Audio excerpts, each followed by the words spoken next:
नमस्कार, stitching with वेदामध्ये तुमचं स्वागत आहे. मी वेदा. आज आपण ब्लाऊजची मापे कशी घ्यायची हे या व्हिडिओमध्ये सांगणार आहे. चला तर मग सुरुवात करूया. पहिली गोष्ट आपल्याला लागणार आहे ती म्हणजे ब्लाऊज आणि दुसरं म्हणजे आपल्याला लागणार आहे डायरी किंवा तुम्ही वही पण घेऊ शकता. तर मी हा ब्लाऊज घेतलेला आहे, बघू शकता. हा मी कटोरी ब्लाऊज घेतलेला आहे. तुम्ही 4 टक्सचं पण मापं घेऊ शकता अशाच पद्धतीने. बॅक साईडून असं आहे, असा ब्लाऊज आहे. ह्या ब्लाऊजची मापे कशी घ्यायची हे मी ह्या व्हिडिओमध्ये सांगणार आहे. आणि एक मी डायरी घेतलेली आहे ज्याच्यामध्ये अशा पद्धतीने मी मापं लिहून ठेवते. तुम्ही पण अशा पद्धतीने मापं लिहून ठेवू शकता. तुम्ही वहीचा पण उपयोग करू शकता. चला तर आपण आपल्याला काय काय मापं लागणार आहेत ते बघूया. फर्स्ट लागणार आहे आपल्याला छाती म्हटल्यावर चेस्ट, फुल लेंथ उंची, वेस्ट राऊंड कमर, स्लीव लेंथ बाही लांबी, स्लीव राऊंड दंडघेर, फ्रंट नेक पुढचा गळा, बॅक नेक मागचा गळा आणि आपल्याला लागणार आहे रेडी शोल्डर. चला तर आपण ब्लाऊजची वरची मापं घेऊया. हा आपल्याला आलेला आहे ब्लाऊज. तर ह्या ब्लाऊजची आपण मापं घेऊया. तर सगळ्यात आधी आपल्याला घ्यायचे आहे चेस्ट.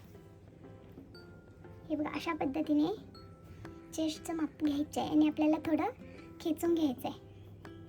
जास्त खेचायचं नाही आहे, थोडं खेचून घ्यायचं आहे. बघा 17.5 आलेलं आहे म्हटल्यावरती 17.5चं डबल येतं आहे 35, 35. अशाच पद्धतीने आता आपल्याला उंची घ्यायची आहे. उंची ही नेहमी बॅक साईडची घ्यायची आहे. तर हे बघा अशा पद्धतीने ब्लाऊज नीट करून ठेवायचा आणि बॅक साईडची उंची घ्यायची. शोल्डरवरती बरोबर माप ठेवायचं आणि बॅक साईडची उंची घ्यायची आहे. बरोबर 13 उंची आलेली आहे बॅक साईडची.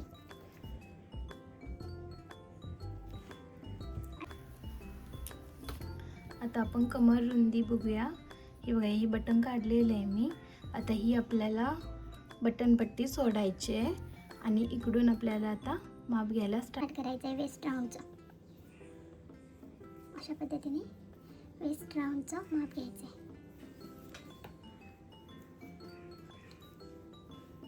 बरोबर 26 आलेलं आहे.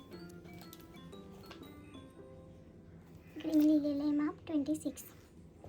तर आता आपल्याला घ्यायचं आहे स्लीव लेंथ. हे बघा स्लीव लेंथ घ्यायची अशा पद्धतीने. हे बघा 6 इंचाची आपली स्लीव्ज आहेत.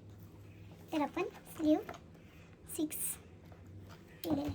तर आता आपल्याला स्लीव राऊंड हा नेहमी ब्लाऊजच्या उलट्या बाजूने घ्यायचा, म्हणजे ब्लाऊज उलटा करून घ्यायचा आणि स्लीव राऊंड घ्यायचा. हे बघा मी उलटा करून घेतलेला आहे. अशा पद्धतीने चेक करायचं. हे बघा 5.5 आलेलं आहे, बघू शकता. बरोबर माप येते या साईडनं घेतलं तर 5.5 आलेलं आहे.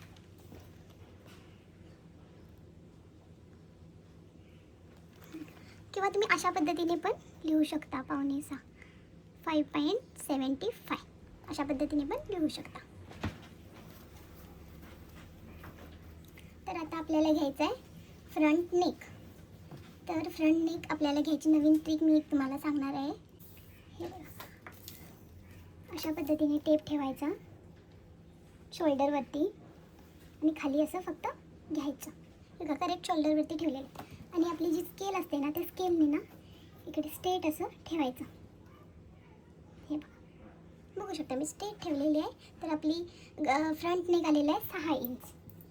फ्रंट नेक आपल्याला आलेला आहे 6 इंच. तर त्याचप्रमाणे आपण बॅक नेकची पण उंची घेऊया. अशा पद्धतीने शोल्डरवरती ठेवायचं आणि अशा पद्धतीने समांतर ठेवायचं.